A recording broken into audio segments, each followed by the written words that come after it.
Good morning, everyone. I welcome you all to day 2, session 1 of our workshop on intermediality and storytelling.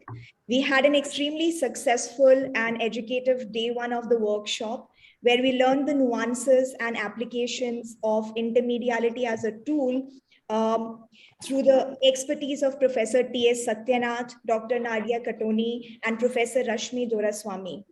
They demonstrated through their discussions how intermediality can be used as a tool to enhance our critical understanding of how narratives, cultural histories, and performances function.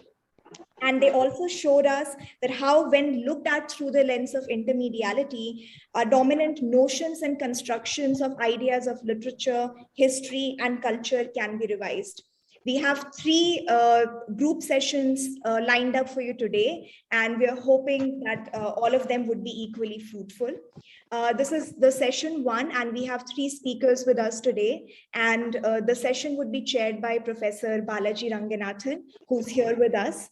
I have the honor and privilege of introducing you all to Professor Raganathan, who is the chairperson of the Center for Comparative Literature and Translation Studies at the Central University of Gujarat. His areas of interest are Asian studies, interpreting early India, political psychoanalysis, colonial history, early Indian sculptural studies, and Indian numismatic studies. Professor Raganathan is currently working on early Indian nationalism in Europe and early modern in Indian art. His current publications include a paper on the Kheda Satyagraha and the Gujarat Sabha, evaluating the early Sardar Patel published by Sage. His other recent publications include The Evolutionary Trajectory of Rashtra and Jurisprudence in Pre-Modern India. We welcome you, Professor Raganathan. We are extremely pleased to have you and grateful that you're presiding over this session. We have 3 speakers for the session, and each speaker would have 30 minutes for their paper presentations. And we would have question and answer session after all the 3 speakers have spoken, and followed by Professor Raganathan's comments and observations on the 3 papers. So without further ado, I would like to welcome our first speaker for the day, Dr. Niyati Shah, who is from Pandit Deendayal Energy University. And she would be speaking on intermediality and autobiographical construction of Indian theatre artists. So over to you, Niyati. Thank you, Pavitra. Thank you very much. I thank Delhi Comparative to allow me this opportunity to present my work. Thank you, Balaji, for being here in the position of a chair. And I share my presentation, a few slides, and I would also be parallelly reading and referring to the work on the another screen. So please do not mind if my eye contact just switches from one screen to the other screen. Okay, I share my presentation here with you all. Is it visible? Yes. Let me know if the slides go out of the screen proportion. Okay. All right. I'm going to talk about my the primary texts, which are the theatre artists' autobiographies.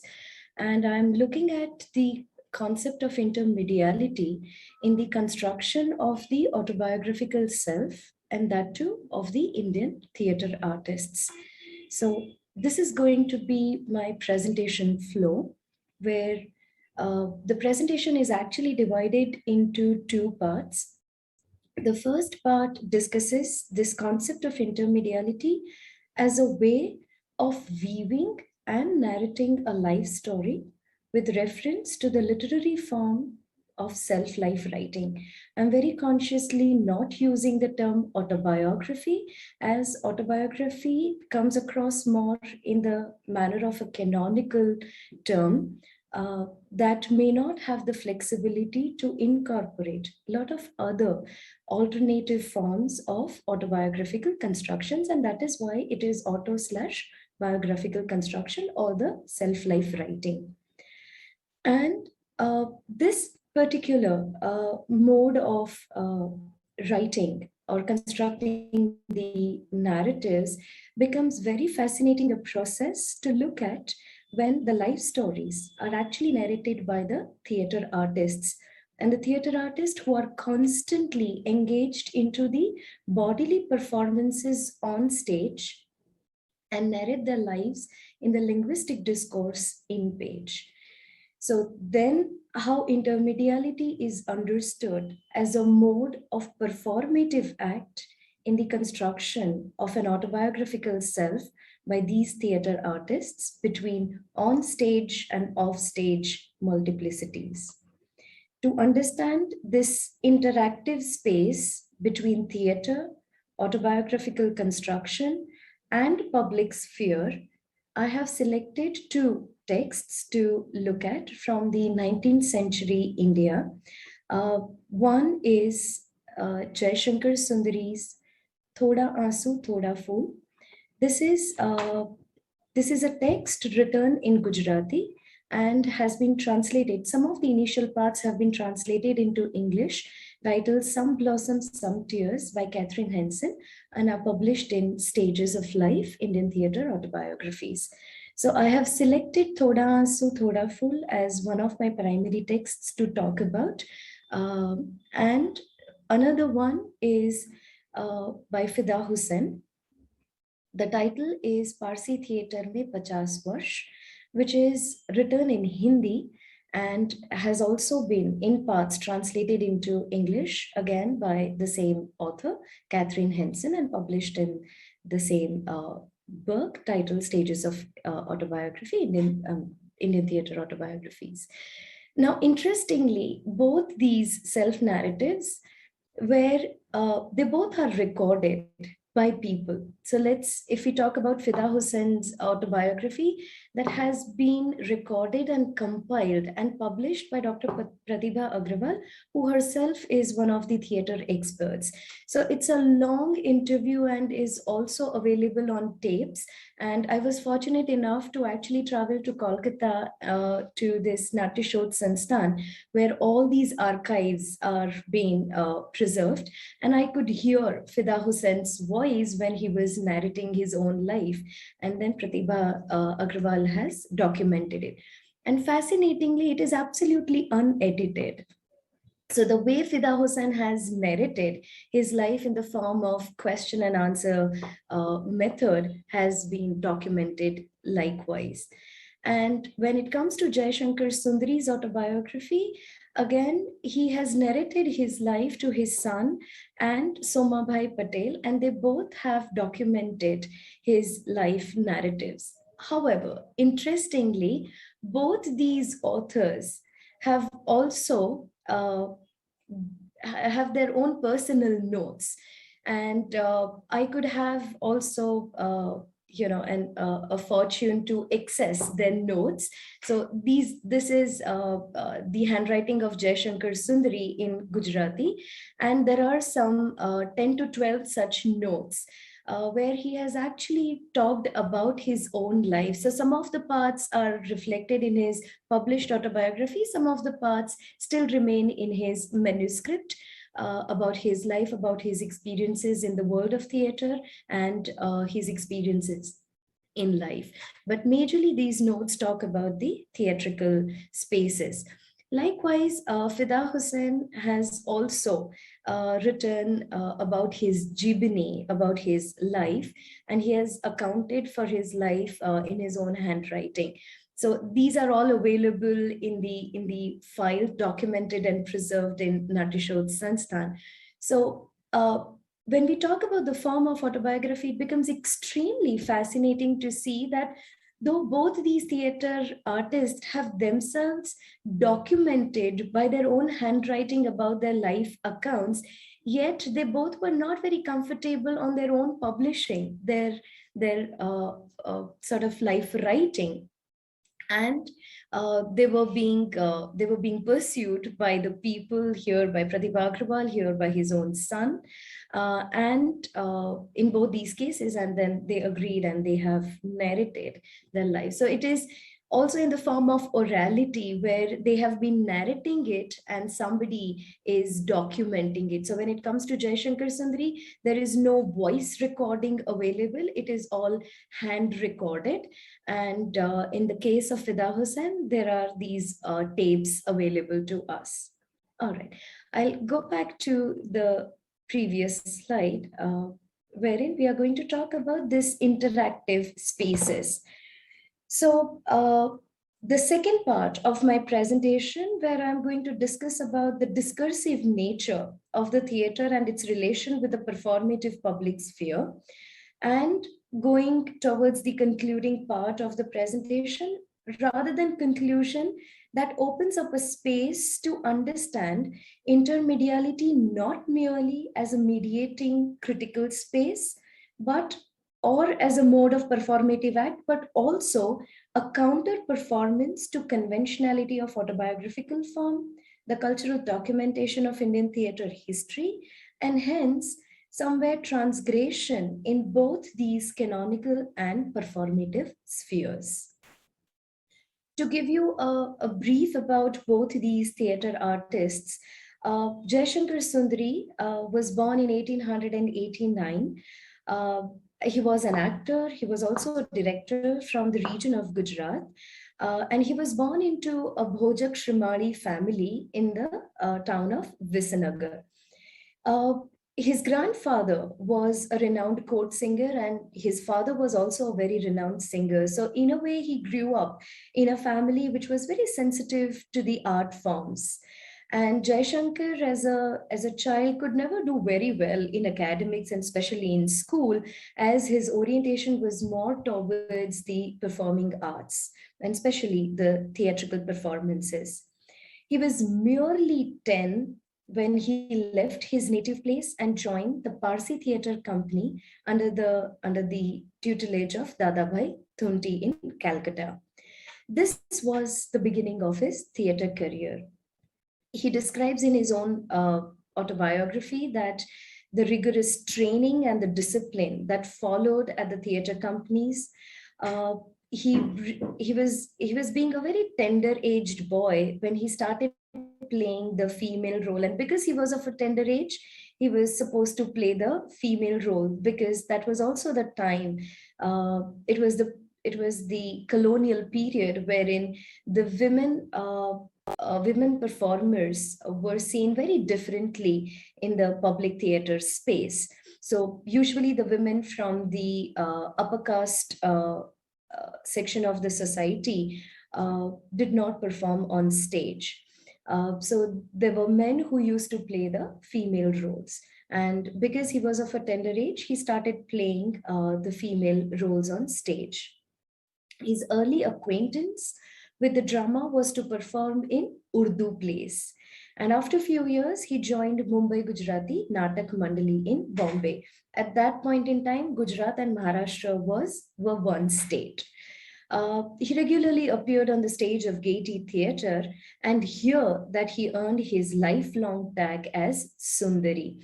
There was a play titled Saubhagya Sundari, which is actually the translation of Shakespearean play Othello, and he played the role of Desdemona, which was the Saubhagya Sundari, and he performed it so beautifully well that he lifelong earned the turn of Sundari. And there is also another text by Somabhai, where the title of the book says Sundari Name Ek Purush, so a man in the name of Sundari. Usually Sundari is a feminine tag. All right, Jaishankar mentions his learnings of pure Gujarati pronunciations, classical music, and the realistic style of acting in his life narratives. In a very detailed manner, he talks about all these aspects, about the theatre company, about the discipline, the regime that they followed, the training that he underwent, and also his personal experiences of shifting from the Urdu, performing Urdu plays, coming to the Gujarati language and its pronunciation, utterances, intonations, the musicality part of it, and so forth, which is quite a rich sort of a document about the history of the theatre in itself. Jaishankar also talks about his unsuccessful romantic and early two marriage relations in his autobiography. He leaves Bombay and makes Ahmedabad his base, wherein he forms a group of amateur theatre enthusiasts and a training school named Natamandal. Now, this happens quite at a later stage of his life, almost after the retirement. And he, as a director, revived the folk theatre of Gujarat through his plays as part of the Natamandal. He has been awarded with a lot of renowned awards like Ranjit Ram Suvarna Chandrak, the honors like Sangeet Natak Academy Prize, Rashtrapati Suvarna Chandrak, also Gaurav Puraskar and Padma Bhushan too. His autobiography, which is Thoda Aansu Thoda Phool, was first published in 1976 and was reprinted in 1989. Sorry.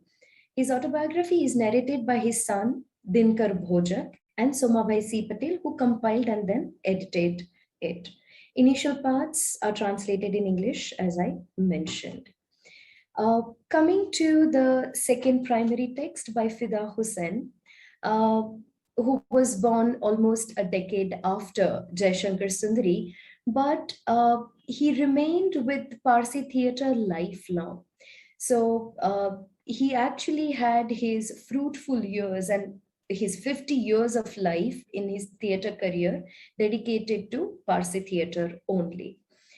So 10 years younger to Jaishankar, Fida Hussain is one of the theatre veterans who was associated with Parsi theatre.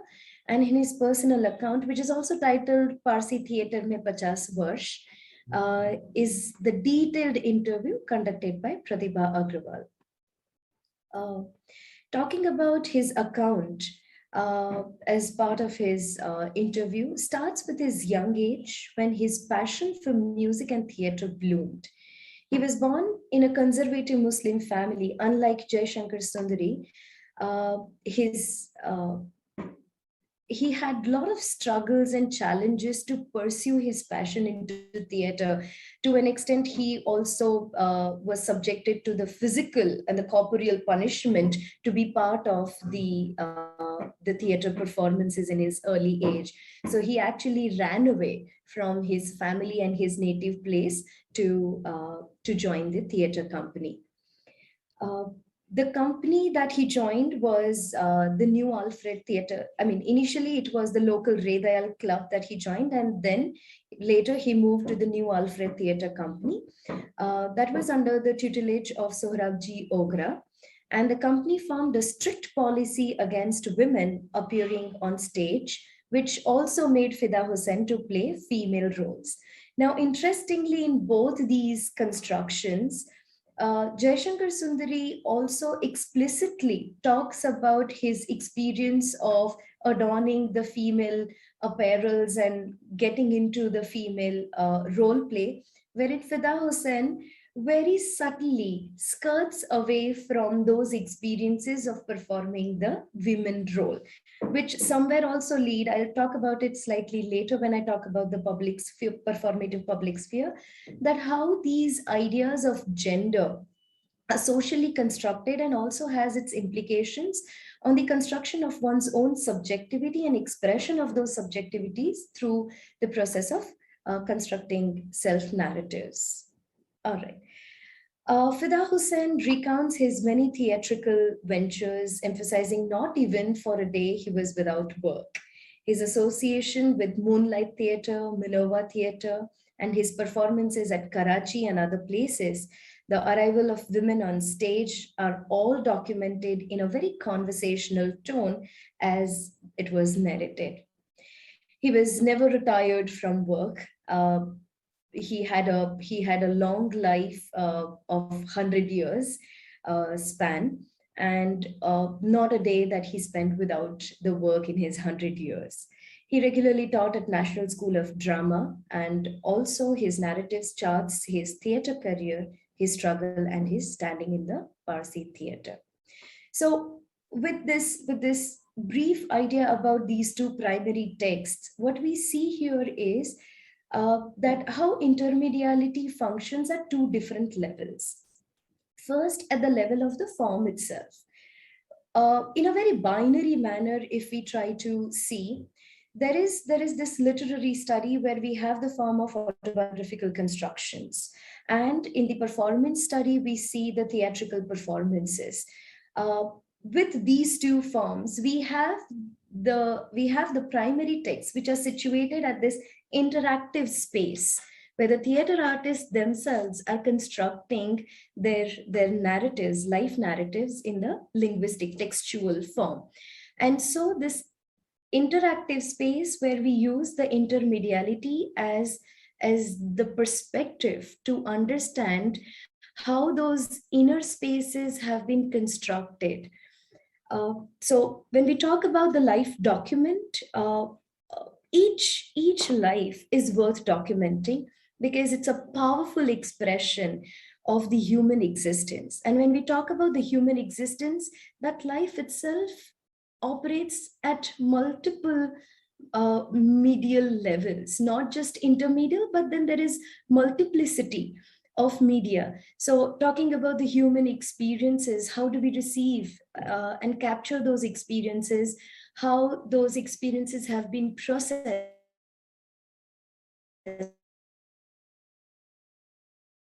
at the psychic configuration, how in that mode or the process of representation, further mediation takes place. So when we look at life, one cannot see it in a very singularity or the singular perspective. So starting with the life itself as multimedial, when this life is further constructed and verbalized in the form of self-narratives, and that too by the theater artist, adds on those complexity layers of mediality perspectives. And so as a process of narration, what we see is that how the human existence emerges from diverse personal, social, political, and the cultural realities. So it may be realized that a lot of mediation takes place between an actual life that was lived and of its reflection in a self-narrated text.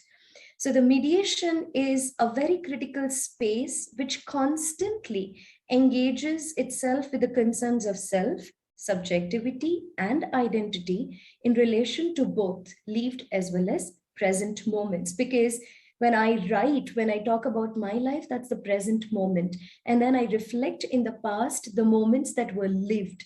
I cannot literally go back into the past like a time machine, but the way they have been experienced, accordingly, they have been remembered, they have been felt, and so they will be narrated. And when they are narrated in the present moment, again, there will be the mediation based on my present locus standi in my own life.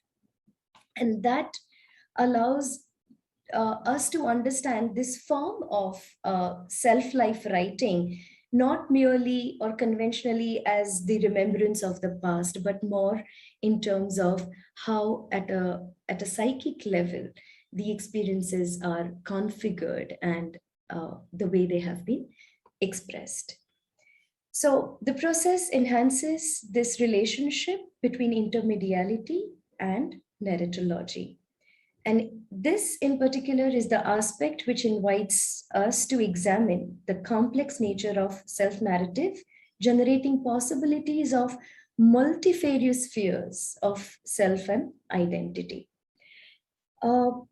Here, I think it is worth noting that the understanding of genre in this specific context of life writing has moved from this traditional perspective, and it becomes a very constitutive narrative of an individual's unique experiences. To quickly move forward, I go to this part where we are talking about intermediality and the autobiographical construction, where both these disciplines of theatrical space as well as the autobiographical space can be looked at as very performative. The act of writing itself is a very performative act. And here, there is something which is performed that has not been performed. And on the theatrical spaces, what we see is that the actor is constantly negotiating with one's own subjectivity by masking and unmasking one's own self. So coming to the idea of the theater, let's say that it expects performing artists to mask and unmask their selves and to be able to exercise their subjectivity in the process of performing on stage. So here, when the actor performs a character, gets into the as if I am a character. So that as if is equivalent to is while performing on stage. But the moment performance is over, the role is over, and the actor returns off stage, something has already changed within the actor. It is not the same individual who went onto the stage, right, before the role was played. Sorry. And here we see that how this process of being and becoming and in and out of these masks traverses the journey of the self when it is performed in the self-narrative manner. All right. So if we take a pause here and reflect, we can see that the process of self-construction and reflection is intimately intermedial. Theater as a performance space itself is a combination of various media: music, text, dialogue, performance, bodily performances. So when theater space is also a combination of various media, and locating then the self within this interesting intermediate space makes it very complex and rather transmedial rather than just being intermediate. I hope I'm making sense here. All right. So coming to the performative public sphere, this is Jaishankar Sundari on the right in the role of a Saubhagya Sundari. The woman that we see on the picture is the man on the left that we see. So examining the Indian theatre artists' self-narratives is expected to provide a larger framework to analyze the implications of social classes, religious community, theatre history, and artists' interface with society, looking beyond the inscribed individual self in the narratives. It is to see, I quote, how personal story of a remembered past is always in dialogue with emergent cultural formations, unquote. So in the context of performing arts, these two texts look into how public theatres shape artists' identities. They create social and gender markers. So in the case of Jaishankar Sundari, we can see that how the stage, the Gujarati stage, provides him a very secured space to manifest his interiority. He was, though not in agreement to textually construct himself in the autobiographical account, because he bore in mind his initial hesitation and consciousness to sound very boastful about himself. So at many places, he refers himself in the third person singular pronoun, and that shows how he distances himself, right, when he represents himself textually. Where it comes to the text, he distances himself. However, when he performs on stage, that's how the stage provides him the secured space to manifest his interiority, where he doesn't have to sound very boastful. The character, through the character, he could do that. I just quote from the text about his experience of adorning or playing the Saubhagya Sundari and adorning those female apparels. He says that I realized one thing, At that time, that spectators only appreciate the finest feminine sentiments, and this ignited consciousness left me with impersonate unconsciously. The moment when Jaishankar first attired himself in a choli and lenga, he was transformed into a woman, or rather into the artistic form that expresses the feminine sensibility. Beautiful young female revealed herself inside me, he says. Her sharply intoxicating youth sparkled. Her feminine charm radiated fragrance. She had an easy grace in her eyes, and in her gait was the glory of Gujarat. He's actually looking himself in the mirror, and this is what he sees as a reflection in the mirror of his own self. I saw in the mirror, my inner voice seemed to be asking, who is this? Who am I seeing? Was it Saubhagya Sundari or Kumud Sundari, or a reflection of what lay within me? It was not Jaishankar. It was a modest, proud Gujaratin. Her manner, her gesture, her sensuality shone in every limb of my body. A sweet tingling arose for a moment and then vanished. And for that instant, I felt as though I was not a man. Initially, I felt some hesitation, but now it seemed to me that I truly was a woman. In this process of impersonating women, my experience as an actor would not have been possible without my spectators. My thousands of viewers made me Sundari. I say this today with pride. Without my appreciative audience, I would only be a lone Jaishankar. Unquote. So what we see here is not just the lucid expression of him on stage performing female roles, but how he, through these characters and these roles, manifests his own interiority, wherein about his own personal lives, he also expresses a lot of moral dilemmas. And how then the social sphere, the public theaters, also becomes very restrictive and very limited, that creates strictures for an individual not to come out completely and honestly in the real life. Whether it is, yeah, sure. I'm so sorry to interrupt you. You have around 4 minutes to. Oh, wonderful. All right. I think I made a mistake. I should have selected only one text, Jaishankar Sundari, but I can still stick to this text.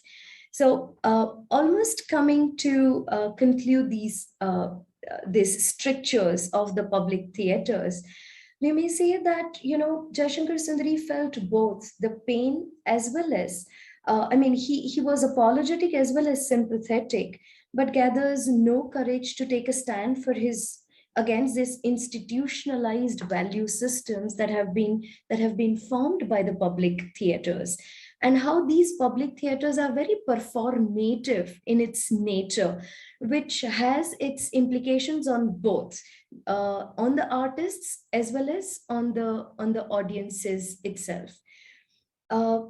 His narratives, Jaishankar's narrative, fall into the acceptance of one's constrained social role in this bourgeois social order, which usually requires the renunciation of some ideal or passion and embrace heteronormative social arrangements. So when we talk about his acting created idealized feminine characters on stage, which were also widely imitated off stage. So women in real lives imitated the manners of Jaishankar Sundari, which were performed on stage, idealizing them as the ideal woman who should be like this. Almost coming to the close of my presentation, let me also, I have briefly touched upon this gendered idea about reconstruction of the identity through textual discourses. The religious construction was more with reference to Fida Hussein's self-construction. So I would right now just keep it slightly aside. But how body as the site of socio-cultural practices are very important to look at when it comes to the performative public sphere. Body in terms of the physical, literal sense, body in terms of the entire corpus of the theatrical space, and also when we look at the body of literary studies in manner of construction of the lives, also becomes the site of sociocultural practices.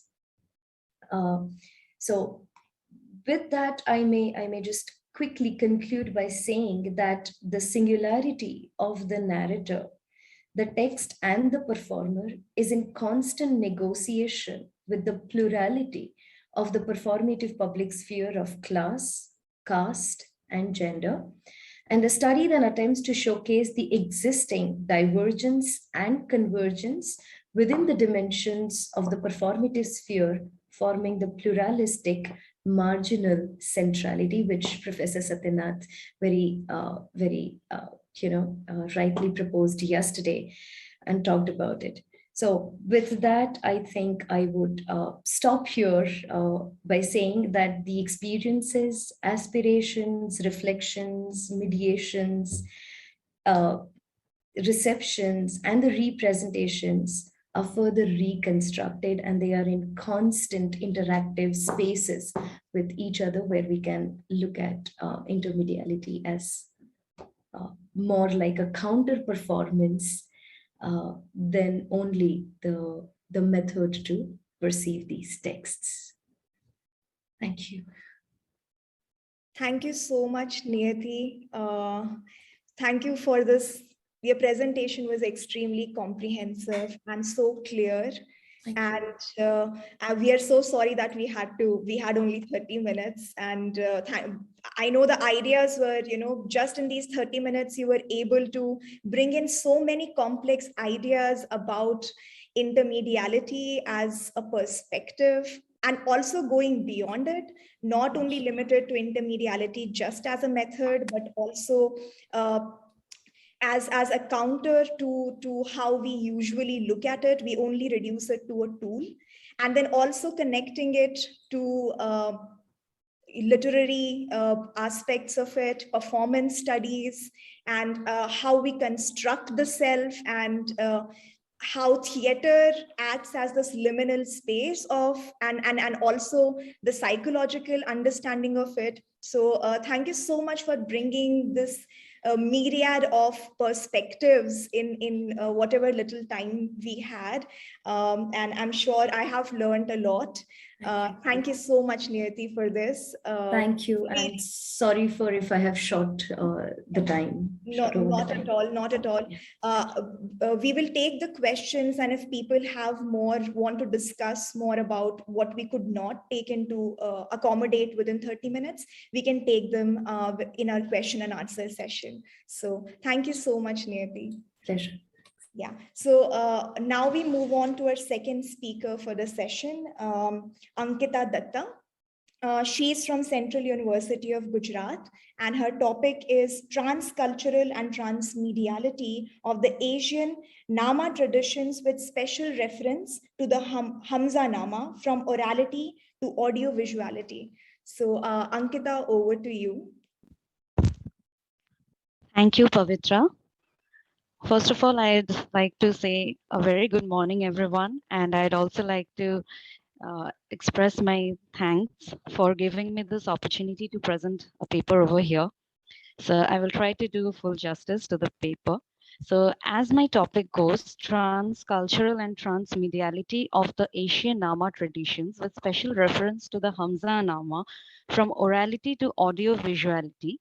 My paper will focus on the first concept of orality, the binaries of orality, the orality and memorizing technique, which comes under the category of orality, and then with the background, keeping this in mind, how different namas and what are namas, and then how Hamza Nama, the entire project, was commissioned during Akbar's reign, and how a total new performative genre of audio, visuality, and performance came up through the Hamza Nama.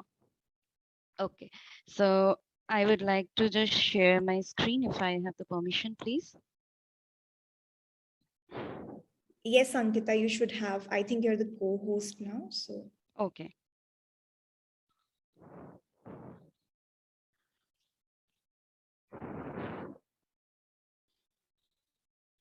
So as I said, that how is this model serving as the background of the new emerging genre? What is orality? The first thing, what is orality, is something that is known to us is what we speak and what we hear. Everything that is transmitted orally without being documented. Now, there is a difference between, and there is always a hierarchical binary between oral, written, literary, and folk. Especially during the medieval period, there was a huge difference between the concept of being literate and literacy. It being literate, it meant that someone could read, but someone could not write. And literacy is something which we know that, okay, someone is considered to be literate. Now, and the second thing that comes when we talk about orality is whatever we read today, the written manuscripts and the written texts that we have, they are all forms of oral things which have been written down by people, which have been documented by people through memory. So the next question that comes up is, can actually sounds be reproduced in written symbols? For example, the way I'm speaking, my intonation, or whatever I'm telling, if someone is trying to write it, can they exactly reproduce whatever I am talking, my tonation, my pitch, and whatever exact words I'm using? Is it possible? So, whatever we read about oral material is mostly a reflection of the oral narration in writing. And there, a long gap always remains between whatever was actually spoken and whatever we read in the written form of the oral material. So the here the concept of textualization of the oral narratives had came up, because there was always a difference between, as I said, as I gave the example right now, that there was always a difference between transposition of oral narratives into written text and transformation of oral narratives into written text. The transposition means whatever I am telling, you are just writing it down without adding any tense or any grammatical errors or any modifications. And transformation, as we all know, is completely a transformation of the text depending on the audience. And that comes under the reception, the reader and the horizon of expectation and that part. But what gets left out is in this process, what gets left out is the basic texture of the oral narrative, the style of oral storytelling, voice modulations, pitch, intonations, when they are textualized. So this has been a huge problem whenever we try to address the oral text. And why am I telling this as the background? Because the Hamza Nama was the first ever Nama which had not been canonized or commissioned before Akbar made the attempt to do that. Like we all know, whenever we come to hear about Namas, the first Nama that comes in our mind is, of course, the Shah Nama, or for say Baban Nama. But then the Hamza Nama, it was all in oral form, which reached in Akbar's court. And then he was the first person to take the initiative to commission it, both in the form of painting and in the form of writing, which we will go to later on. The next is the oral formulaic theory, the theory on which we can read the text. Sorry, please. Yeah. So basically, the oral formulaic theory is that how to study an oral text in the written form. So how can I do that? For that, one has to go beyond the empirical observation of the oral narrative in the written medium and study the unwritten oral narratives. But then that also has its own set of problems, because the linguistic, structural, and stylistic traits, they change. They change with each period. They change with different regions, and they change with different narrators. But this attempt, as I have said, that it remains controversial in case of the Persian folklores and the so-called dasta and the kissas, which were the original form of oral storytelling in medieval period. The aspects of the production, the aesthetics, the tradition and performance, it all seems to be left out despite desperate attempts to show them in the written form. Like how much I want to write, but I cannot show that how am I performing something or how I am telling something, my facial expression, my excitement, or if I am not interested to perform, I cannot show it in the written form. Ankita, so sorry to Yeah. interrupt you. Yes, yes. Would you be able to put your microphone a little further away because there is Okay, some. okay. Thank you so much. Okay, okay. Thank you. Thank you. Not an issue. Uh, so, and another I hope Pavitra now it is all right. Yes, it's Okay. it's better. Okay. Yeah. So the medieval period, as I said, that each period, each generation, it gives rise to its own linguistic and cultural circle, and most importantly, different genre, which are approached separately according to their ways and their way, and therefore the the format of reoralizing it comes up. And as I said, that orality and memory, because whatever I'm hearing and whatever I'm speaking, it is coming through two different mediums, and those two only different mediums are orality, that is what I hear, and memory, what I remember. So it is like the childhood game that we used to play, the Chinese whisper. I hear something, I try to remember it, and then I pass it on to my next person, and at the end we used to see that it is completely the other thing. The word which was spoken at the beginning, it has changed completely. So orality, it also plays a very major role in oral formulaic theory. It is the oral performance using set formulas and cliched oral styles. Like, so to keep the audience very much familiar, they used to use some memorized words, some stock epithets, some stock phrases which were used. And in the Middle Ages, a great deal of poetry was orally performed, be it in any genre, and reading aloud was a very common practice. And this was how the Persian qissas and dastas also came to life, when they were spoken or recited, and through this oral transmission only, they spread from one region to another. Basically, they spread from one region to another through the exchange of the cultural trade routes. There was a chronological and geographical exchange based on the topos. The chronos and topos, they played a huge role in this exchange, and this emerging and residual oral tradition of the kissas and the dastas. And then the second thing that I said was memory, the most important aspect of orality, memorizing and reciting, or remembering and reciting. But when something is transferred by mouth, the most noticeable quality is the fluidity. Once it reaches the ears of the listener, something more is added, excluded, or modified, just like the example I gave of Chinese whisper. Something is added, something is excluded, and something is modified. And then there are different types of fluidity. As I said, in case of orality and memory, the use of stock epithets, phraseological units, memorable words, and variations. And it completely depended on the narrator's storytelling style, certain regions, and audience receptivity. As I said, like for example, I want to say that no, for me, Akbar was a great ruler. I go in some other region and they cannot even tolerate the name of Akbar. So, if I have to speak about the glory of Akbar Nama, I will modify it according to the recepting ability of that region's audience. So, this is how the oral tradition of the storytelling it emerged. And now I'm moving on to my next segment, which is namas. The first question which comes to our mind is, what is a nama? Does it have any clear definition? Now, unfortunately, namas do not have any fixed definition. I won't say it does not have any clear definition. I'd rather go with the word fixed definition.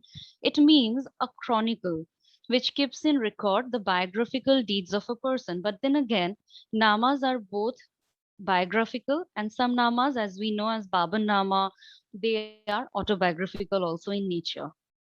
So it is subtly different from memoir, because in memoir it covers only one specific aspect of a certain incident of a person, and but chronologically it does not, it talks about only that specific incident. But in biography or autobiography, we see that the subject's entire life, based on the certain timeline of his or her reign from birth to death, that is covered.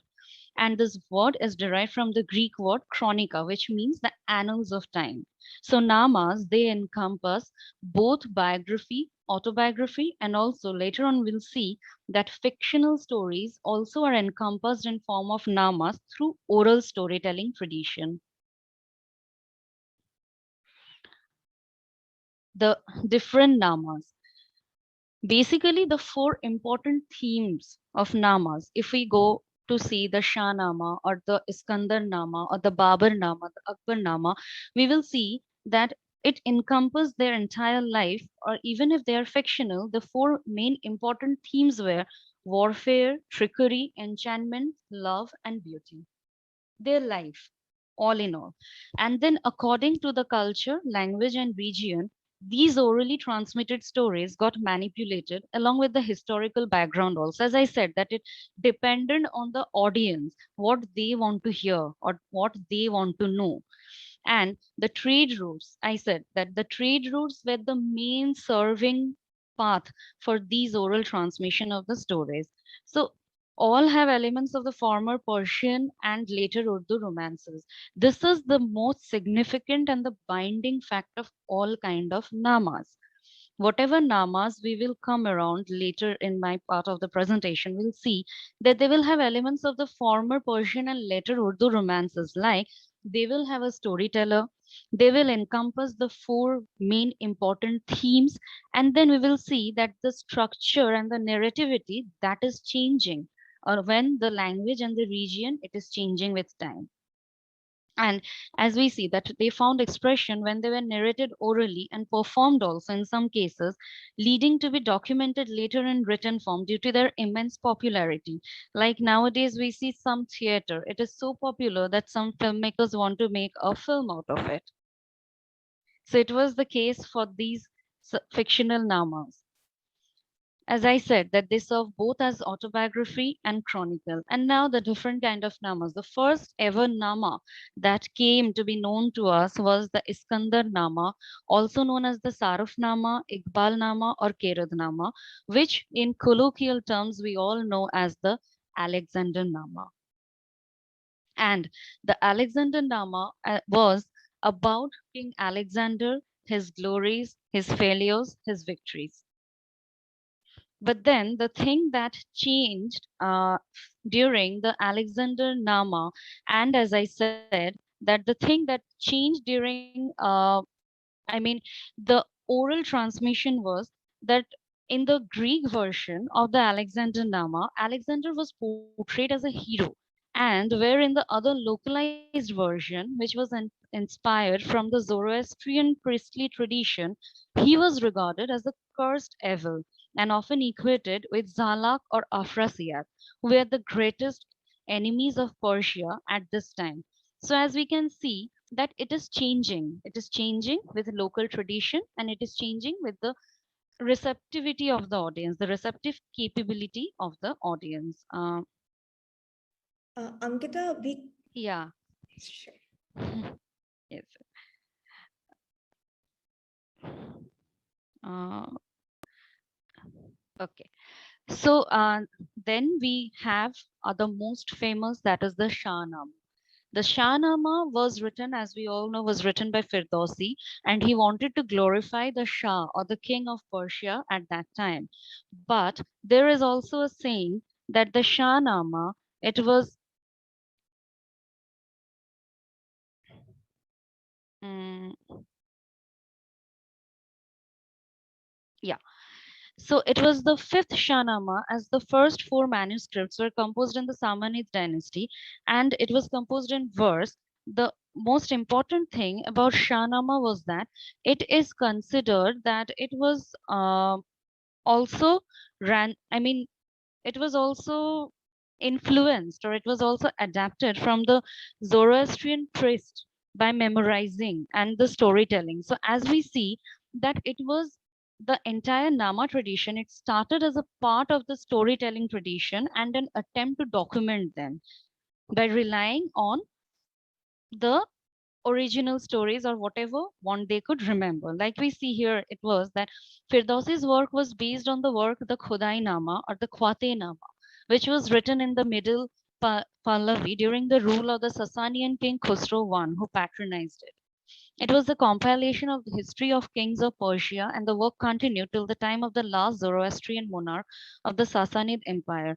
And you see that the Khudai Nama was also entirely based on memory, stories, and legends gathered from Zoroastrian priests and some account of legendary stories from the holy book Zend-Vesta. That is the holy book of the Zoroastrians. It is an assumption that the paladin that Firdausi had referred to in his Shahnama could have been from the Khudai Nama, who collected the epic cycles memorized by the Zoroastrian priest known as Mobads and Archimages. But the most unfortunate part is the Khudainama does not have any copy in present, and it might be because of this reason that Firdausi in the prologue to the Shahnama stated that he needed to finish the work quickly in order to keep both history and past legends alive. Now I will move on to my main text, that is the Hamza Nama. And why have I selected the Hamza Nama? The first reason I gave in the beginning of my presentation that the Hamza Nama was the first ever Nama which reached Akbar's court without any written documentation. It reached completely as a process or as a result of the oral storytelling. And as I said, that there is a very subtle difference between memoir and autobiography. But in case of Hamza Nama, the Hamza Nama was neither a memoir nor an autobiography. It was completely a fictional story. The Hamza was completely a fictional story. And before that, I want to talk a little bit about the prevalent cultural background in Akbar's court, and then it will be easier for us to understand why he specially wanted the Hamzanama to be commissioned, because he already had commission to translate the Razamnama or the Book of Verse, which was translated into Persian and which is, as we all know, is the translated version of the Indian epic, the Mahabharata. Since Persian was the court language during Akbar's time, he had already commissioned to translate it, and it was later named as Razamnama. The next illustrated manuscript was the Tutinama, or the Tales of a Parrot, which was again a series of 52 stories in Persian, written in 14th century by a Persian Sufi saint who migrated to India's Badayon UP and wrote this in Persian language. And it was also commissioned by Akbar in late 16th century. So in Akbar's court, there was already a, a, a process of commissioning and translating text. And then, as we can see, that this is how Akbar commissioned that there will be an image and there will be a storytelling. There will be a written form, there will be an image, and someone will be performing this also. So this is from the Tutinama itself, the concept of the audio visual storytelling, it was slowly coming in through the performative tradition. It was slowly emerging, which came into full bloom during the Hamzanama. So and the tradition of miniature painting, it was very much dominant trend during Akbar's reign, and it is within this entire framework that the Hamza will now fit. That, as I said, that it was not written down, it was through this oral medium. Now, one question I often have been asked is, why did Akbar wanted to be commissioned? We do not have any written evidence. We do not have any primary evidence to know this. What can be assumed was that, see, as I said, that orality, and whenever we hear something and then we see it getting performative, what happens is our imagination reaches up to a certain level. So it can be assumed that since Akbar was dyslexic, he made very much effort and he learned on his own to read the text. And he was so fascinated that he wanted it to be painted so that his imagination could match with what he was hearing. So that could be a primary reason that Akbar wanted it to be painted, to be the entire Hamza Nama to be painted and then performed orally. So the original Hamza stories, which were Persian, absorbed various indigenous local colors to it when it traveled from one place to another and from one culture to another. And this is where the speciality of orality lies. It is very rooted to its lineage, yet it helps in spreading as well as glorifying the individual and the cultural achievement and lessons from the past. And it also helped in increasing the level of mutual respect and tolerance for each other's culture, language, and history. And because in a world where people had very little ties with the written culture, storytelling and exchanging was the only source of knowledge and entertainment for them.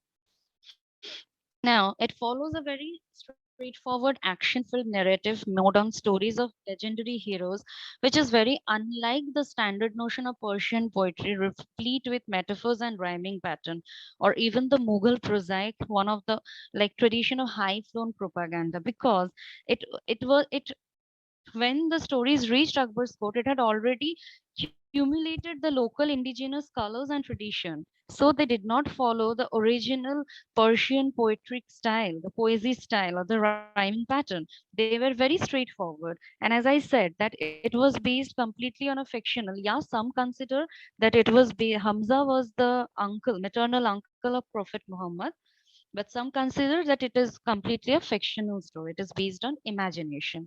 The tales of Hamza form one of the oldest and most popular romances in the Persian tradition and is thought to be older than even Firdausi's most celebrated 10th century epic Shahnama. But the only problem was it remained confined to the oral tradition and was never made and never was made an attempt to canonize it. It consisted of 1400 folios, which Akbar um, commissioned into 17 volumes, and it took 15 years' time to complete the whole project. And then they were arranged in 14 volumes. On one side of a folio was a large gold flecked and colored tone paper, and on the other side was here it was written, here it was painted, and a storyteller or a nakkali, which is known as a storyteller, he used to perform. Basically, it used to look in this way. See, this was it was shown, it was printed, and it was also performed. So this is how we see that written, oral storytelling and performance, total transmedia storytelling is coming into play.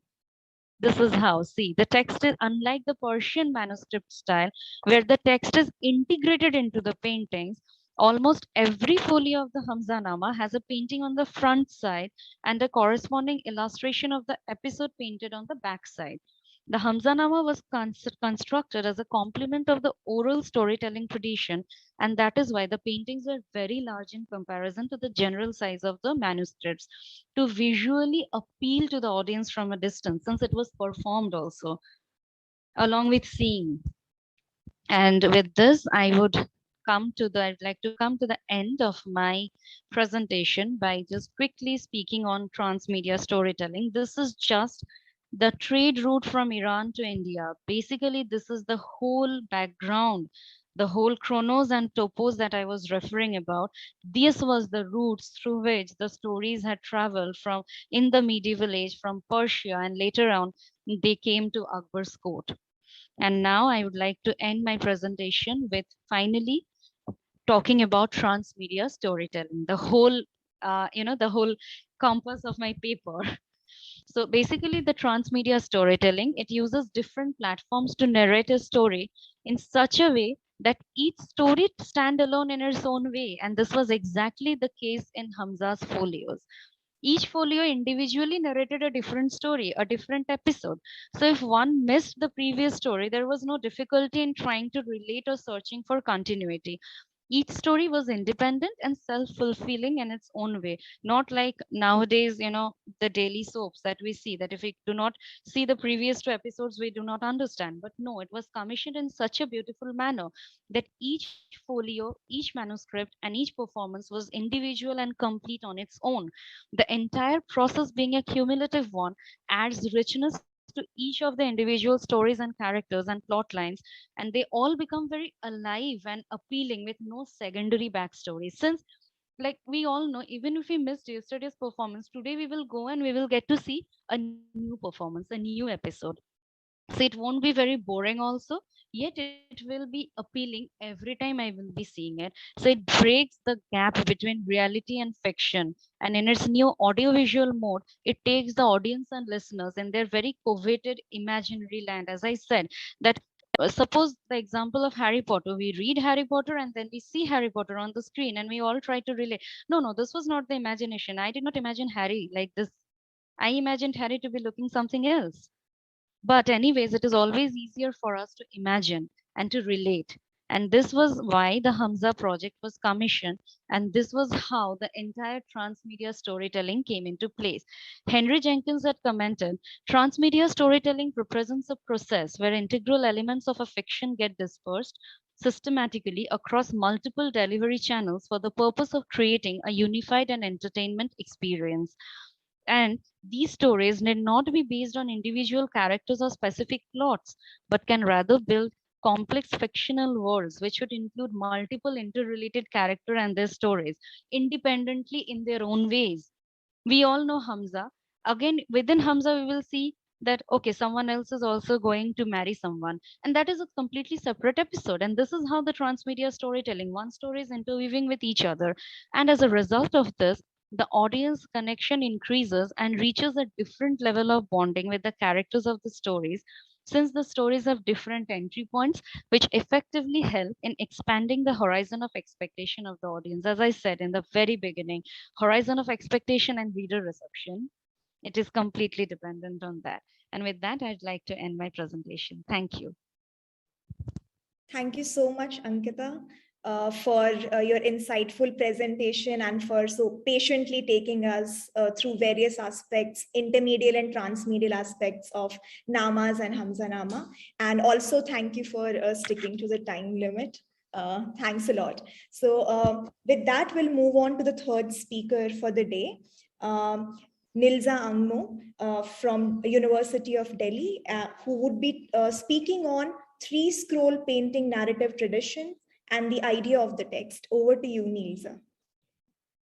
Thank you so much, Pavitra.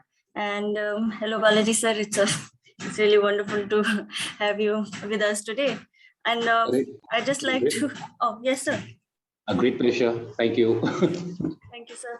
I'd just like to quickly apologize for any background noises. They just started demolishing something like, in the middle of this thing. So I'm sorry about that. So without wasting much time, let me try and share my screen.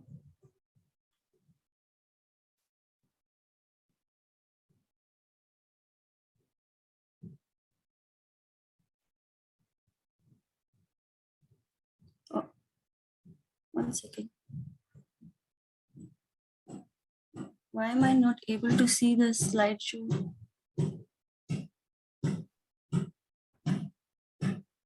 We are seeing. Yes, sir, but I need to open it.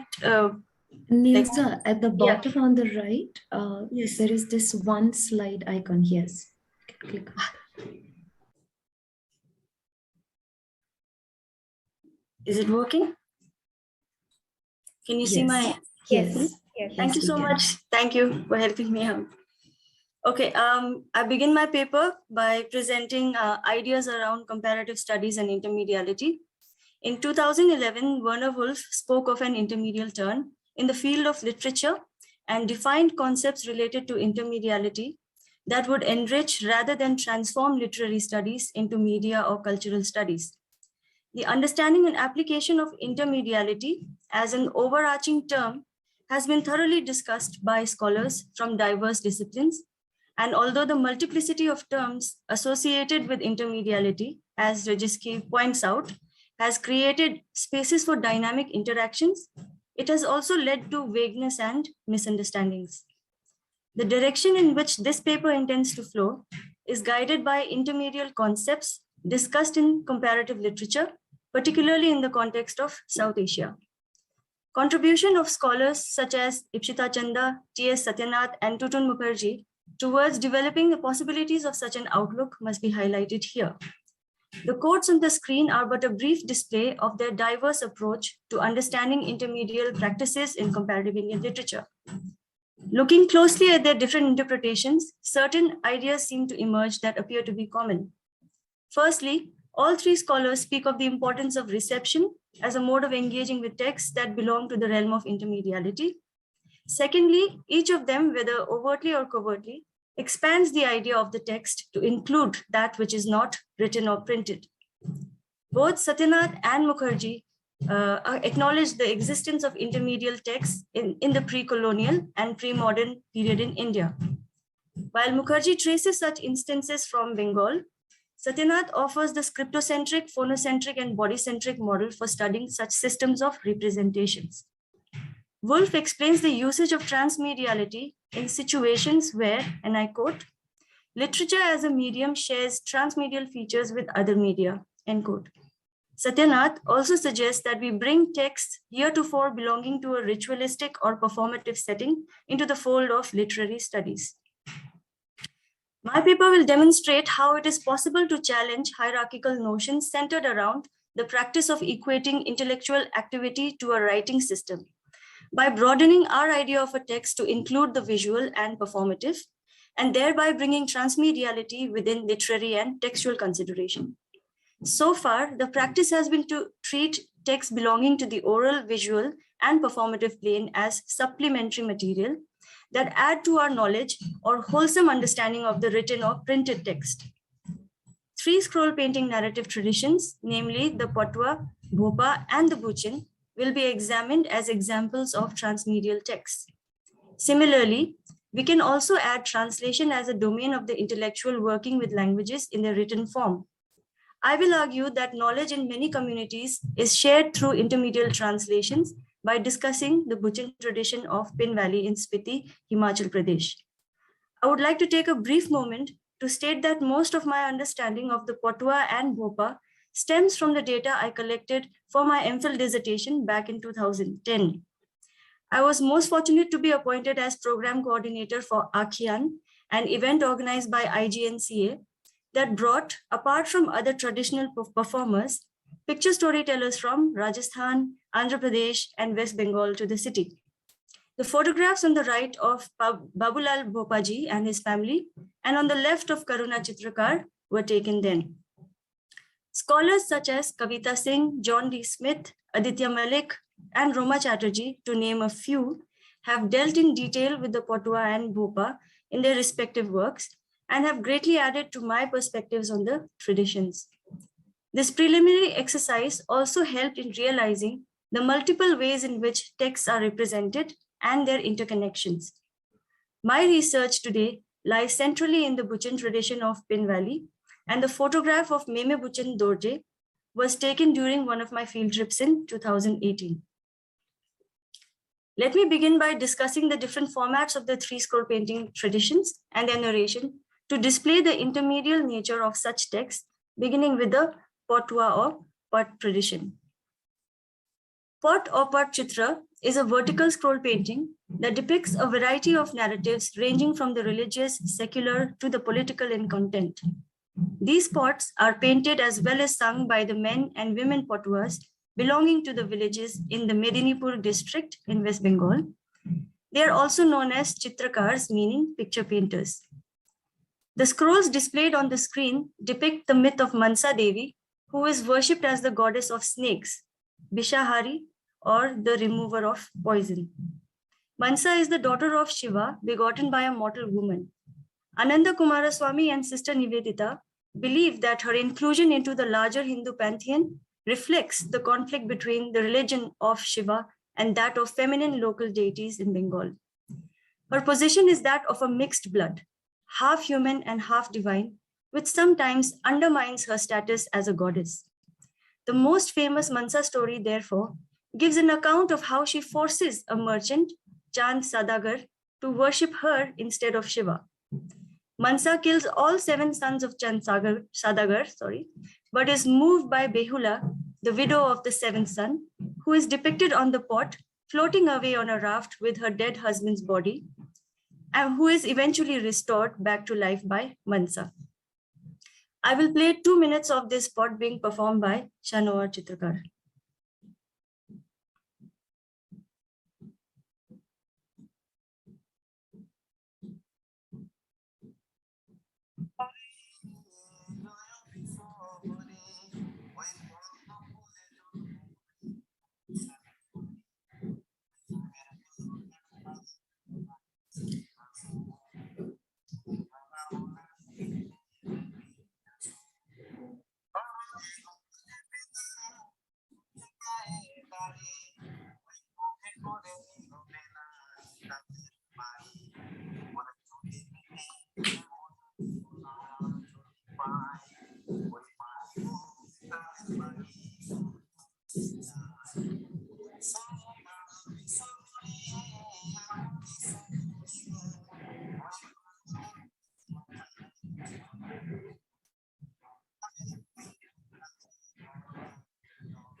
Looking at the 2 Mansa pots now, we are able to understand that the visual representation of the story corresponds to the narration.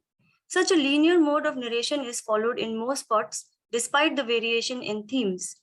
The most outstanding feature of the second Mansa Mangala pot is the long winding body of a snake called Kalinath, which also represents the movement of the river.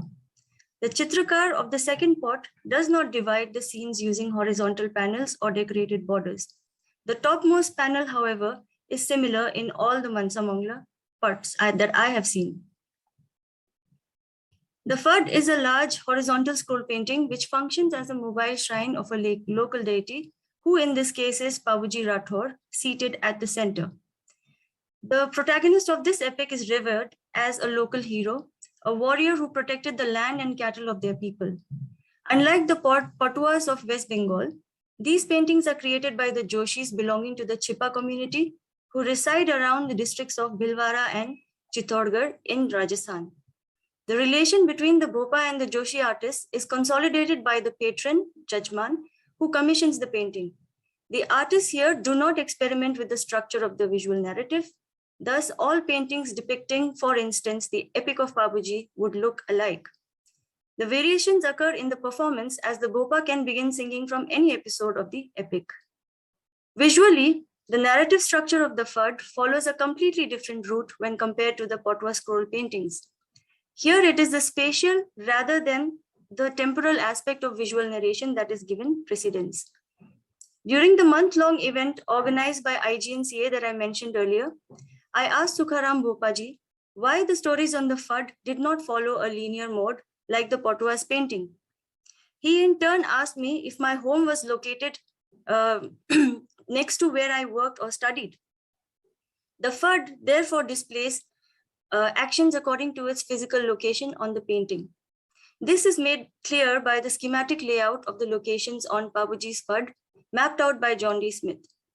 The Bhopa can repeatedly point to a single figure, like that of Babuji in the center, while he sings long verses about the character and their actions. During performances that extend late into night, the Bhopa sings, recites, and dances, while his assistant, who is mostly his wife, sings some parts while holding a lamp to illuminate scenes on the Fud.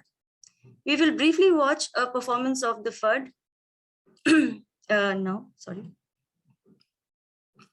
Okay, in this performance, what you'll see is, the section of the episode of the camels, where Babuji is also revered as a reincarnation of Lakshman from the Ramayana epic, and how he travels to Lanka and steals or takes away the camels from Lanka, and then brings it for the first time to Rajasthan and to their community, the Rebari camel tribe.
Okay, I'm sorry, but I will not be able to play more than that. Like the Patuas and Bopas, Tibetan Buddhism also has a tradition of narrative scroll paintings called Thanka, which were in the past carried by itinerant religious picture storytellers called Manipa or Lama Mani. Today, the Manipa tradition is almost extinct, save for the Buchan of Pin Valley in Spiti, Himachal Pradesh, who continue to recite and enact such tales. L.A. Waddell made an attempt to map out a Thanka that depicted the Vesantara Jatka or Drimekunden as it is known in Tibetan. The figure represented at the center of the image is not Prince Vesantara, but the 8th century Guru Padmasambhava. In this painting's context, Prince Vesantara is reincarnated as the Guru due to his compassion and generosity. Waddell provides the painting displayed on the left of your screen and its numbered narrative sequence on the right, followed by a brief description of each scene. The numbers, when connected with a connected, roughly gives us a radial structure. It is as if the viewers were being guided by the Manipa or Buchan to take a circumambulation or parikrama around the central figure. Another way of understanding the structure of this narrative painting is by taking the spatial pattern into consideration. Much like the FUD of the Bopas, actions on the Thanka occur according to the geographical location of the story. The narrative associated with such paintings can also be depicted in a variety of ways, like the pot of the Patuas. The Manipa Buchan are not involved in the painting process, and the Thanka, similar to the FUD, is revered as a sacred object and also functions as a mobile shrine. Here, Meme Buchan Dorje Funtok narrates the story of Khandoma Doaz Angmo, a celestial being and manifestation of the Bodhisattva of compassion, Avalokiteshvara.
The Buchan possess handwritten manuscripts as well as recently acquired printed books from Dharamshala of such life stories, and can either read out the story or recite from memory in a linear fashion as they point to the relevant scenes on the painting. I noticed that the variety of life story or Namthar paintings in the Buchin's possession today has reduced to depicting mostly the story of Khandoma Doa Angmo. Scenes on these newer paintings are captioned in Tibetan, and the few young men joining the tradition sing using the written text. When I asked a Meme Buchan about this shift to the written from their oral and visual text, he casually said that the Rinpoche or High Lama of the only monastery in their valley advised them to do so in order to avoid making mistakes. I understand this passive submission to the authority of the written text as an acceptance of the dominant presence of two different linguistic systems and their emphasis on writing within Pin Valley today through the presence of a government school and a monastery. This can also be observed in the way many Tibetan Buddhists of Himachal Pradesh spell their names in English. Take Meme Buchan Phuntsok Dorje's name, for instance. The name, spelled Phuntsok by all other Tibetan Buddhist communities, here is spelled with an F, taken from the Hindi alphabet Fa, displaying their unique identity entrenched between Hindi as a state language and Tibetan as the language of their religion. This made me think of other communities similarly bereft of a writing system like the Kinnoris and Laholis, who in the past accessed religious knowledge by performative traditions such as the Buchans. I therefore argue that the Buchan are not only the performers of a religious tradition, but also translators of texts for Tibetan Buddhist communities within and outside Pin Valley. In the introduction to Orality and Translation, Paul F. Bandia mentions pragmatic and metaphorical conceptualization of translation as two directions, followed by current research on orality and translation studies. While the pragmatic angle explores orality through the study of intra and interlinguistic or intersemiotic translation practice, the metaphorical position focuses on issues related to the representation of otherness or alterity, marginalized identities, minority or subaltern language cultures, keeping interculturality or transnationalism in mind. This paper conceptualizes translation as both pragmatic and metaphorical while discussing the text orally translated or interpreted through performance by the Buchan of Pin Valley. Unlike the more well-known and respected translators of Tibetan Buddhist literature known as Lotsavas, the process of translation works differently here and is carried out via performance. The life stories known as Namthar in Tibetan Buddhism reach their desired audience in the Buchan's case through intermedial translation. Firstly, the head Buchan or Meme Buchan orally or with the aid of a manuscript recites the life story in prosymmetric verse in the Tibetan language. Next, he translates the recited portions in prose in the Spiti language. This recitation and translation can take hours or even days. On the final day, a play depicting the same Namthar or life story is put up in the village square. It is mostly during the enactment that the Buchan and his actors present spontaneous dialogues in the language of their audience to help them understand the life story in question. Here in the open space, the language constantly switches from Tibetan to Spiti and small phrases or expressions in Kinnori, Hindi, Laholi, and even Ladakhi, depending upon the geographical region. In a similar context, one can also observe how the word Namthar, meaning life story, is commonly translated to mean either biography, sacred biography, or hagiography in English, even when authors and translators speak of the term in its overarching polysemic sense.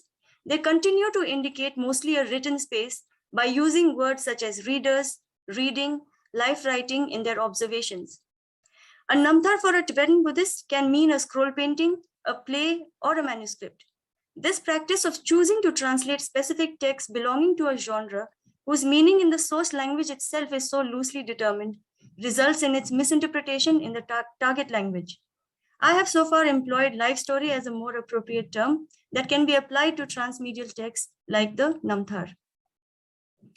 Another aspect that seems interesting about all three storytelling traditions is the diverse roles performed by their custodians. Firstly, the Patua, as Roma Chatterjee observes, and I quote, "The adoption of Chitrakar as a title went hand in hand with the recognition of Patuas as folk artists, rather than folk performers, for whom displaying scrolls and singing was a form of begging. I end quote. The Potwas or Chitrakars hailed from different castes and subcastes, carrying out miscellaneous jobs as outlined in the extracts on the screen from Roma Chatterjee's Speaking Pictures and a case study carried out by A.C. Bhaumik in 1995. It is interesting to note snake charmer amongst such sundry professions, as it links some Potwas directly to the myth of Mansa Devi discussed earlier. The Bhopa and Buchin are also known to cure illnesses and evil omens through their respective performances. Babaji Rathod is revered as the local god of camels and is received with a lot of reverence by the camel-rearing Rebari tribe. This makes the Bhopa a performer and a priest for their mostly nomadic patrons. The image on the right accentuates this power of Lok Devta Babuji and was uploaded in 2018. As for the Buchin, they are more well known for performing the ceremony of breaking the stone than for their narration and enactment of the Namthar. This ritual relates the story of the founder of the tradition, 13th century Mahasiddha Thangten Gyalpo, who was asked to drive away evil spirits from Lhasa in Tibet. The name Buchin means great sons, where Bhu means son and Chen, great, and can be translated as the sons or disciples of Thangten Gyalpo. The image on the top left is a screenshot from a recent short film created by a YouTube channel called Virtual Bharat. Their title highlights the Buchin's role in driving away evil spirits who cause pandemics, much like the one we are hopefully emerging from. During this ritual, the Buchin recite the story of the first time Thangten Gyalpo drove away evil spirits, which is followed by a short skit where a shepherd challenges the Buchin. The head Buchin then pierces his cheek with a trident and dances shirtless with swords that he balances himself on at regular intervals. The head Buchin captures the evil spirit in a huge boulder, which is placed on one of his assistants, and then breaks it with the help of another large stone. The ceremony ends with children in the crowd rushing to collect broken pieces of the boulder as religious souvenirs. The Buchin, as you have seen, are surrounded by a number of objects. From the statue of their Guru Thangten Gyalpo to their multicolored headdress, several objects come together to define a single tradition. There are many Buchin households that do not perform anymore, but are still called Buchin because objects related to the tradition are still passed down from generations. Newly initiated Buchin borrow material from such households for performance. In fact, sharing objects is a common practice amongst the Buchin. Here, I expand the idea of the text a little further to also mean those objects that are part of a tradition. For sometimes, as we shall see, it is not the oral, written, or visual text that travels, but objects.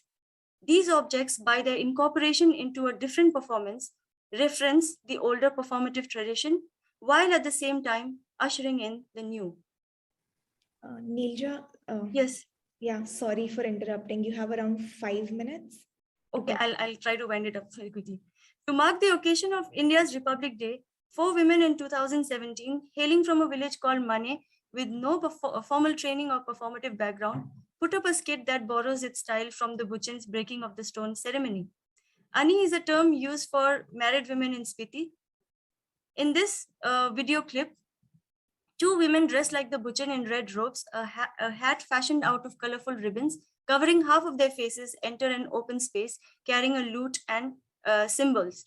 The first 2 women are dressed like the head Buchin, and the women who follow have barley flour smeared on their faces and are dressed like the shepherd character called Lugzi. I'll just play it just for 1 minute.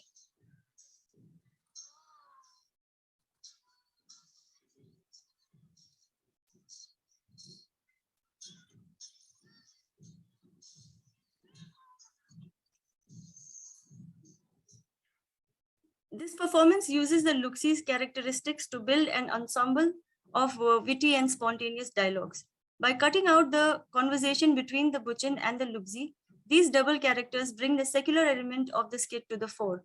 It is not the oral text that they borrow here, but the body language of the performer. Unfortunately, this performance was a one-time affair, as a head Buchin later told me that the organizers of the skit were fined by their village god for mimicking a sacred tradition. Members of the households that the women belonged to first fell ill, and after consulting the village god, they were told it was because of their performance. Sonam Dorje, a resident of Sagnam village, Pin Valley, told me that this misfortune did not befall the women of his valley because they were connected to the Buchan by blood. I have not been able to document the performance of a small skit called Ibi Meme, taken from the story called Zukingima, which is the tale of Shakuntala. Ibi Meme in most Buddhist societies is the name for grandmother and grandfather and refers to Shakuntala's parents in the story. This portion is also a part of the play performed by many Tibetan troops today. I don't know if I should do the next slide. But this is also, I'm just going to wind up. So this is also, to show you that in the Bopa's case as well, they now roam around without their, most of them roam around without their FUD, but carry this Ravan Hatha with them. I'm not going to say anything. I'm just going to, yeah. The Potwa tradition, as noted earlier today, has been more fortunate, finding support through collaborations with art institutions and publishing houses. Tara Books has published works in collaboration with Swarna Chitrakar, Rohima Chitrakar, and Moina Chitrakar. One such publication, The Village is a Noisy Place, is even designed to appear like a folded scroll painting. I am here not implying that this is the case with all Bopas and Potwas, as in, the socio-economic conditions that have shifted. The intention of this paper has been to emphasize the pluralistic and transmedial nature of texts that move across multiple public spheres, motivated by religious and socio-economic conditions of the custodians of tradition, such as the three discussed here. The paper also states that translation, when associated with the writing system, ignores how texts are transmitted in communities or for communities that speak languages without a script. It has also been postulated that literary texts belonging to the realm of the written in the Indian context cannot be completely realized without understanding such complex relationships between forms and the people who embody them. Victor Meyer, in his paper, The Buddhist Tradition of Prosimetric Oral Narratives in Chinese Literature, for example, traces the emergence of vernacular Chinese literature to the prosimetric form of the transformation text used by Buddhist picture storytellers. And Satyanath, in his paper, Towards Comparing Indian Writing Culture in the Context of Kannada Literature, states, as time progresses, the sectarian traditions not only coexist side by side, but also absorb from each other conventions, styles, themes, genres, and other elements. I conclude my paper by suggesting that such investigations into what we call Indian literature become more fruitful when keeping these interventions in mind. Thank you very much. Thank you, Pavitra. Thank you so much, Nilza. Sorry for rushing you, but there was a paucity of time. Without wasting any more time, I would now like to invite Professor Balaji Raganathan, who's chairing this session, sir, for your insights and comments. It's been a fascinating morning, actually. Specifically, three very interesting papers, and all three looking at a tradition that has disappeared, or traditions that have disappeared, and that need to be reclaimed. And when I say reclaimed, not in a sense where you're reclaiming in a nationalistic sense, but you're trying to reclaim the basic essence of what we understand as literature, specifically in Asia. Yeah, I'm making a very clear distinction. Probably I'm getting a bit too Scythian when I'm making this very clear distinction between an Occidental idea and an Orientalistic idea, but that's not, I'm not getting into the Foucauldian paradigms right now. But what we need to understand is somewhere, with the advent of the print culture, what has literally disappeared is this particular connection, between the idea of how media would have functioned within the medieval period, yeah, and in some cases in the present, yes. One major problem that has come in, with the idea of translations, specifically with the coming of the colonial age, or what we term as mid and late modernities within India, has been this disjunction that we see with the idea of translation. So a lot of your translations that happened in the 19th century specifically divested this larger cultural idea out of what we understand as a performative. Yeah, the performative in a way disappeared, absolutely disappeared. A simple case would be, I mean, you might read the Jataka, but you can actually watch the Jataka in terms of the murals, which you would find within Ajanta and Ellora, and as well as on Sanchi. Yes, that's precisely that has caused a problem in terms of reception today.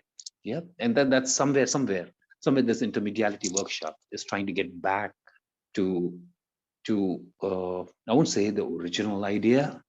Yeah, the original idea within which orality and intermediality would function. But what we're trying to do is somewhere to bring it into a more acceptable modernist discourse. All right, a more academic modernist discourse today. Yeah. One thing that would be very, very important is this idea that you need to have a disciplinary focus, and that's something that most of us functioning with an intermediality need to do, is to have this disciplinary focus when we are functioning, whether it's anthropology, whether it's cultural anthropology, whether we are functioning within archaeology, or we are functioning within historiography. Yep. We will have to bring in methodologies, probably rework some of those current methodologies within these disciplines, by which we could possibly bring aspects of the medieval into what we understand as the 21st century today, right? It has to be globally acceptable in that sense also. Yes. 3 very interesting papers. In fact, we began with Niyati Shah's paper, where she's looking at intermediality and the autobiographical constructions of Indian theatre artists, especially looking at Jaishankar Sundari and Fida Hussain. Yes, very interesting and very interesting Venn diagrams by Niyati, where she was trying to look at this basic intersection that you are seeing between the idea of the performing and the performed, and interestingly, she had it in brackets, the unperformed. Yes, and the other side of the Venn would be this entire idea of masking interiority. Yes, and you have the critical spaces in between the two, where she's actually looking at this idea of gender and the construction of the socio-political constructed identities. A lot of possibilities she brought out, in the sense she was looking at the religious construction of identity, she was looking at the body as a site of cultural practices, she was looking at how public theater itself was getting regulated. A very, very interesting paper where she's looking at the idea of form, she's looking at the idea of class, how intermediality is bringing in class, caste, and the gender optics in a major way. Yes. Ankita Dutta's paper, I mean, a very interesting paper again, because she's looking via the optics of history. Yes, she's looking at it in terms of the economic trade routes. She's looking at empire mapping, and she's looking at how the transmission of the entire Nama traditions are happening. All right, she's looking at the entire genealogy of the Namas, and how you have this very clear idea of localizations, which is so crucial when we're trying to understand how narratives and the intellectual movement of narratives transmit. When you're talking about the transmission of the narratives, it's something like the Ramayana, and the Ramayana in Malaysia, where the Hikayat Seri Rama, and the Hikayat Seri Rama is so very, very different in terms of what you understand as the Ramayana today. not just Malaysia. I mean, you have numerous Ramayana, numerous traditions of the Ramayana within India itself.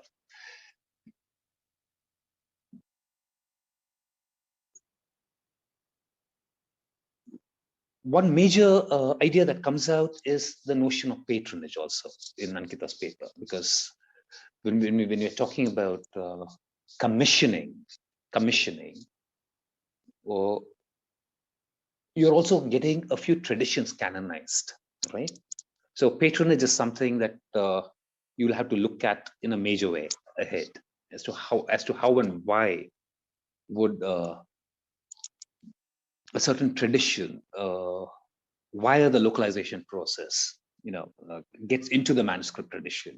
This orality to the manuscript tradition also has a lot of patronage, right? And this is specifically because you're also talking about trade routes, remember? So you have the guilds, you have the merchant, the guilds are basically merchant organizations, right? You have religious sectarian organizations, the Matha tradition in India. You also have the Sufi panthis that are present, and they are all patronizing across the trade routes, and they are facilitating this transmission across media, right? A simple example would be, say, the Ajanta and the Ellora caves that we are seeing today is a patronized idea, right? So the Sanchi gateways and the sculpture on the Sanchi gateways were basically sponsored through the stonecutters guilds that were there. Yeah. So a very, very interesting paper. And specifically, it's going to be much more interesting because if you want to look at the Nama traditions in detail across Asia, you'll be actually be looking at the overlappings that are happening between empires. Yeah. And how basically, as you mentioned, the basic kernel of the story changes across time, right? It changes across time, changes across with the socio-religious political currents that are in, and then that change can only happen if you're going to map the empires and the trade routes together. Yes. Nilza's paper was a wonderful paper in a sense,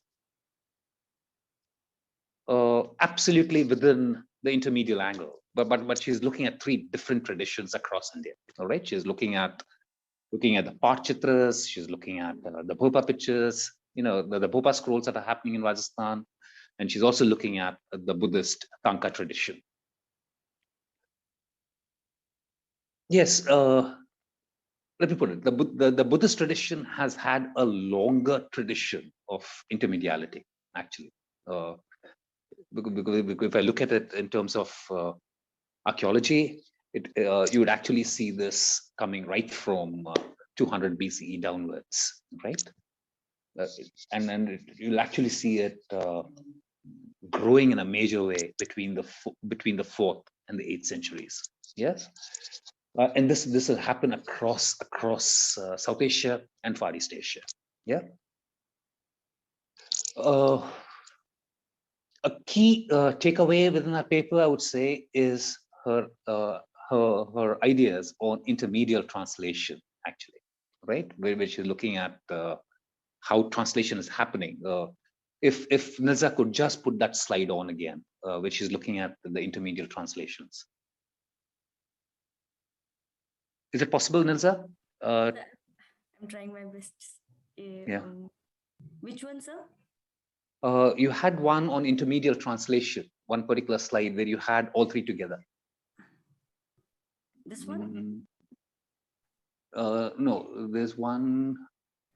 Upar. I think it was the Mansa Devi picture. No, you had the three, all the three together, where you're discussing the Patua, Buchen, and the Bopa. In the niche, below that, let's see. Just keep scrolling down. Oh, down. I mean, I don't think I have. But you had it on the ending, somewhere on the ending slides. You had it. Yeah, put that on. Let's see. This is just the photos. No, niche jaiye. This one? Yes, I suppose. Yes, you had something on transmedial translation. Yes. Now, this is interesting because you're looking at how picture storytelling is actually happening. And she's not using a Venn diagram here, all right? But what she's bringing out is a very singular idea where she's talking about objects as texts and texts as objects, all right? Now, this is something that needs to be explored, specifically when you're talking about intermediality. In a sense, objects have always been seen as an artifact, all right? And now, the moment you translate those artifacts as texts, that's when you're going to have this entire idea of storytelling happening. Anyway, fascinating papers, all three of them. I think we could open this out for questions. Yes, sir. Thank you so much, sir, for your inputs and observations. We have made a note of them because you've also made very important points about how we can take intermediality studies further. So thank you so much for that. So we will, there are a few questions for Nilza in the chat box, which I'm going to read.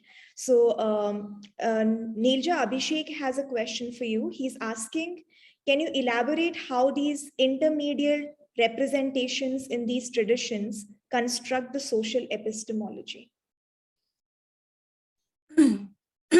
Sorry. Can you hear me? Pavitra? Okay.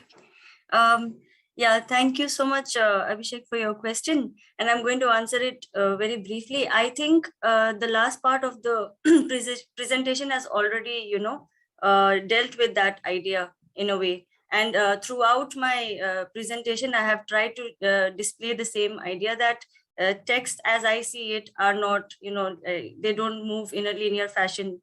They are present, they coexist, and they inform the social epistemology in that way. All right. I'm also the coordinator of the workshop, and I'm really concerned about the time limit that we are crossing now. So I have another question for me. Yeah, there is one more, and I think, yeah. Okay. The question is? The question is from Durjati. He's asking, as far as representational dynamics of Mansa is concerned, could you find any reference to a specific Manasamangal text? I'm trying to connect the three modalities of scripto, phono, and performance here. Furthermore, do you have any reference to Pachatra traditions associated with Shitala and Chandi in Bengal? I'm really sorry, Dhruv, but I'll have to disappoint you there. I'm not, I still also have to come across a text for a Mansa Mangala text that you are looking for. And for Sitala Mangala and, those traditions, I think you should talk to Satyanath sir. He, I think, is, more informed about those traditions. Thank you so much for your question.